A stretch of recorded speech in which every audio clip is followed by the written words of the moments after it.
Ibu, Pak, kita ini makhluk pintar, nggak ada yang bodoh. Jangan percaya kalau ada yang mengatakan anak bapak, anak ibu bodoh. Jangan percaya. Sudah dilakukan penelitian di Amerika, di Universitas California. Hasilnya apa? Semua manusia pintar. 90% cerdas. 90%. 5% jenius. Jadi kalau ada yang merasa jenius, jangan bangga dulu, cuma 5%. Tuh, 5% lagi telat. Telat itu bukan bodoh, tapi karena pengaruh bagian-bagian tertentu di lingkungannya belum teroptimalkan dua potensi ini. Bahkan dia bisa memilih pengen cerdas atau pengen jenius. Einstein dulu disebut oleh guru sekolahnya dengan kalimat yang sangat kasar. Gak berani saya ungkapkan di masjid karena rumah Allah, kasar sekali. Keluar dia dari sekolahnya, menemukan kitabnya Avicenna, dibaca oleh beliau. Yang dibaca kitab Al-Basair tentang kecepatan cahaya, bagaimana malaikat turun dari langit ke bumi bolak-balik dengan kecepatan cahaya, diciptakan dari cahaya, turun sekian, dihitung oleh Ibnu Sina, ditemukan oleh Einstein, dipelajari. Beliau memilih pindah dari yang disebut telat, pindah kepada ini yang jenius. Di barangkali anak bapak, anak ibu yang disebut telat macam-macam, mungkin Allah menitipkan sesuatu yang lebih hebat dibanding yang lainnya. Jangan percaya, nggak ada murid yang bodoh, yang ada guru yang kurang kreatif mengajar. Ingat, pintar itu adalah anugerah, bodoh itu pilihan. Maka itu kewajiban kita harus memaksimalkan pengetahuan ini. Kita ini makhluk cerdas, Pak. Di kewajiban kita itu menjaga kecerdasan sampai pulang. Ayo kepintaran kita tampilkan. Antum mau jadi apa aja yang baik-baik bisa. Ahli matematika bisa. Jangan percaya antum disebut telat, bisa. Fisika bisa, keluarkan, pelajari, pahami. Kimia bisa. Yang lainnya bisa. Dan yang paling hebat adalah kalau ingin dipercepat itu semua, ini yang rumusnya saya berikan pada hari ini. Bagaimana cepat memahami sesuatu, bagaimana cepat mengingat sesuatu, itu yang ditampilkan oleh Quran. Kalau Anda ingin mengeksplor potensi pengetahuan sampai jadi luar biasa, maka Allah mengajarkan cara-cara itu yang akan dibahas. Cuman masalahnya, waktu kita itu tinggal 5 menit lagi. Itu masalahnya. Padahal saya ingin kasih contoh nih. Ini teorinya, ini contohnya, ini prakteknya. Hasilnya jadi begini. Ibnu Sina, Al-Kindi, Al-Farabi, Al-Ghazali, Al-Battani, ya, Ibnu Battuta dan sebagainya, saya turunkan. 5 menit cukup insyaallah? Cukup, baik. Baik, ini saya nggak bahas dulu ya, karena waktunya terbatas ya. Nanti saya bahas di malam Jumat insyaallah Al-Quran Sunnah Solution. Saya simpan di sini. Baik. Silakan Mas. Ya. Jazakallah khair. Semoga Allah muliakan antum. Baik. Satu. Baik. Satu, cara cepatnya. Cara cepat ini Bapak Ibu bisa praktekkan kepada anak-anaknya nanti ya. Kita harus yakini karena ini Allah yang menginformasikan.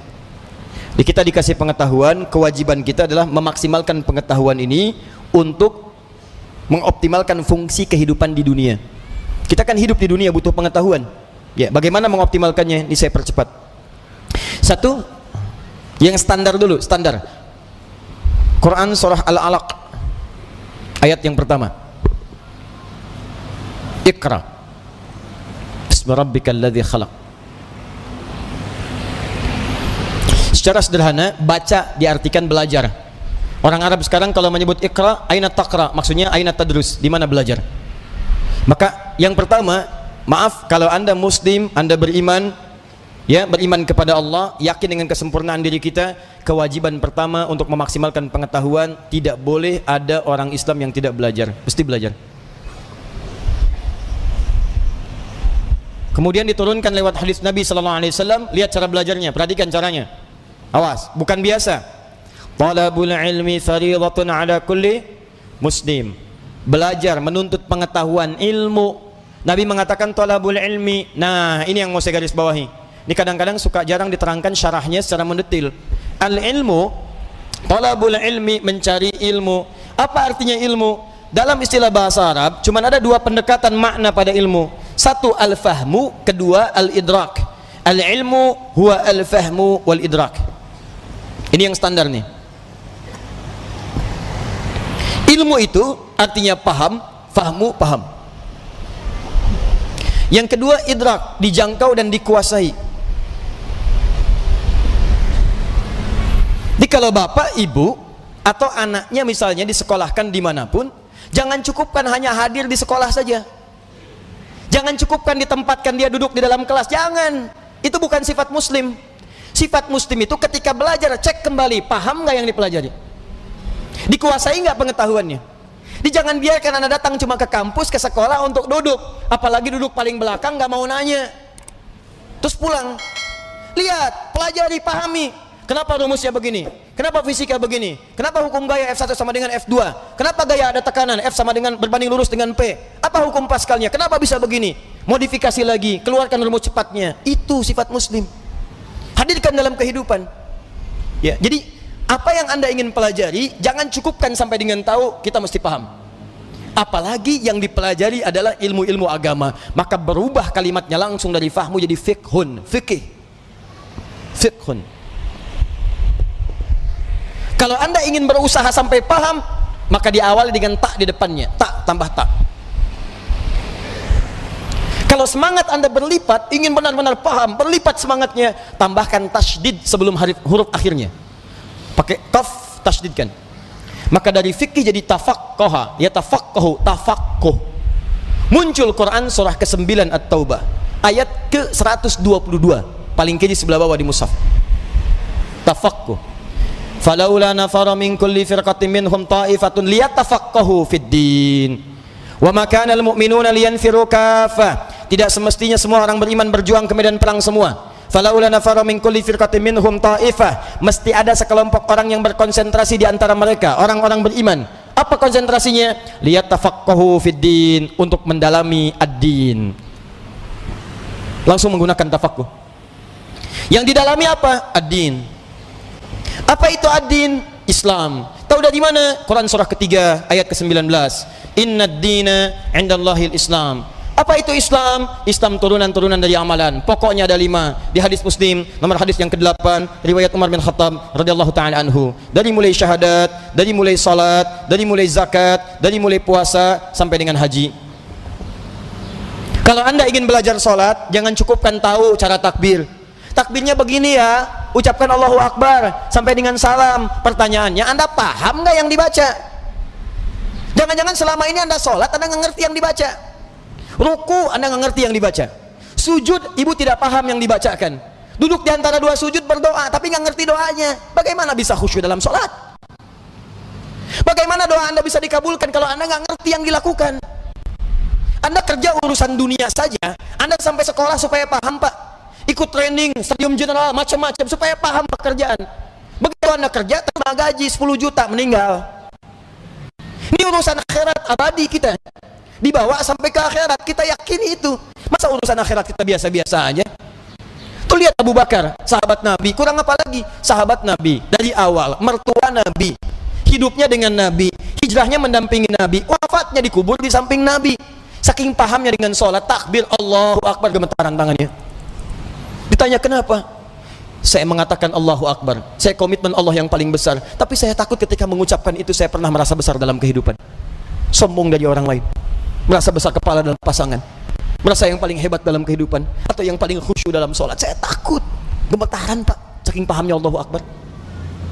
Kita beda tipis tuh, ke puncak subuh-subuh gemetaran juga. Ya kita mau sampai kapan sholat gak paham? Haji itu, dari sekian yang haji berangkat, paham nggak yang dikerjakan? Tawaf dibaca bolak-balik, ngerti nggak? Paham nggak bacaannya? Saya kadang-kadang suka merasa sedih nih kalau situasi tawaf itu. Kenapa sih travel tidak mengajarkan sesuatu yang maksimal? Ayo, Anda akan ditanya oleh Allah Subhanahu Wa Taala. Mereka tuh sudah jual kebunnya, ada jual tanahnya, ada jual pakaian-pakaian untuk datang ke sana. Mereka punya hak untuk berhaji dengan benar. Jangan bebani dengan sesuatu yang tidak ada maksimal gitu. Itu kan doa tawaf cuma 2. Doa tawaf itu 2, Pak. 1 dari Hajar Aswad ke Maqam Ibrahim. Subhanallah, walhamdulillah, wala ilaha illallah, wallahu akbar. Itu ada kisahnya. Kalau bacanya benar, maka Allah akan anugerahkan jawaban doa setiap yang diminta, seperti Allah mengabulkan permintaan Nabi Ibrahim. Itu ada di surah Maryam kisahnya. Ada. Dari ayat 47 sampai ayat 50-nya. Ada kisahnya. Makanya kita berhenti di Maqam Ibrahim. Dari Maqam Ibrahim sampai dengan ke Rukun Yamani, bebas mau minta apa aja, nggak ada doa spesifik, bahkan boleh pakai bahasa Indonesia. Karena itu kita ditunggu, makanya belajar dulu fikihnya. Ini saya bacanya gimana cara bacanya ini? Subhanallah, alhamdulillah. Begitu Anda sampai Maqam Ibrahim, baca senyamannya, minta. Ada doa untuk orang tua, mungkin ibu Anda sedang meninggal dunia, dia butuh doa. ayah anda di alam kubur butuh doa, ayah anda hidup butuh doa, tetangga anda, anak anda, istri anda, itu kan kita mintakan. Sampai ke rukun yamani, ke Hajar Aswad, doanya kemudian oleh Allah Subhanahu wa taala diarahkan kepada yang maksimal. Diseleksi lagi yang tadi, jangan-jangan minta tapi bukan kebutuhan, cuman keinginan, nggak ada maslahat. Makanya diarahkan kepada yang manfaat dunia dan manfaat akhirat. Rabbana atina fid dunya hasanah wa fil akhirati hasanah wa qina adzabannar. Sampai situ. Jadi yang tadi anda minta itu benar nggak urusan dunianya? Jangan-jangan minta tapi nggak maslahat dunia. Maka oleh Allah yang bagus dunianya diberikan, yang ada maslahat akhiratnya diberikan, yang kurang baik diganti dengan yang lebih baik. Begitu caranya. Kasihan kadang muter sampai lupa berapa putaran yang sudah dilalui. Ya, ada kisah hebat nih, saya sambil menutup sedikit. Tapi ini tidak harus ditiru caranya, tapi bagus sebetulnya contoh untuk kita. Ada anak muda, Bu, datang ke Ka'bah. Dia belum nikah tuh, Sri Dodo sampai ke sana. Sampai di Multazam, dia berdoa. Benar, pakai bahasa dia ngerti. Coba mungkin caranya tidak harus seperti ini, ya. Ya Allah, hamba datang ke sini ya Allah untuk memohon kepadamu jodoh. Saya sudah berusaha sampai datang ke Ka'bah ini ya Allah, mohon kabulkan, berikan saya jodoh yang terbaik ya Allah. Tiba-tiba di sampingnya datang perempuan tinggi, putih, hidung mancung, langsung ditunjuk, kayak gini ya Allah. Kayak gini si contoh. Tapi betul Bu, habis itu dia pulang, dia nikah, walaupun bukan dengan yang tadi. Dia nikah karena permintaan dia sesuai dengan apa yang dia butuhkan.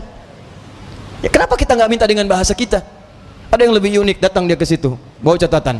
Ya Allah, hamba datang kemari banyak hutang ya Allah. Engkau maha tahu dengan keadaan hamba, banyak hutangnya, tidak anda sebutkan, engkau juga paham. Tapi kalau tidak percaya, ini catatannya.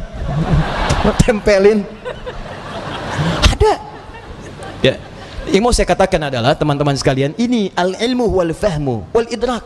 Anak pulang dari sekolah, datang ke rumah, cek lagi, nak tadi belajar apa? Dulu ibu kami begitu, pulang, tadi belajar apa? Coba ajarkan lagi, seperti apa? Kenapa ketemu begini? Kenapa begitu? Maghrib, semua TV berhenti. Ayo datang semua mengaji. Mau lari kemanapun akan dikejar Bu. Saya pernah sembunyi di bawah lemari, dikejar. Cari, mana katanya? Cari, suruh menghadap. Kalau belum mengaji, nggak bisa tenang. Ini kita kehilangan nilai-nilai itu. Jadi kita tuh mesti pintar Pak. Dulu orang begitu. Di ngajinya tuh jelas. Begitu dibahas pengetahuan, dikuasai dengan baik. Silahkan cek ulama-ulama dulu. Penguasaannya itu total. Nah, tapi ada satu hal lagi.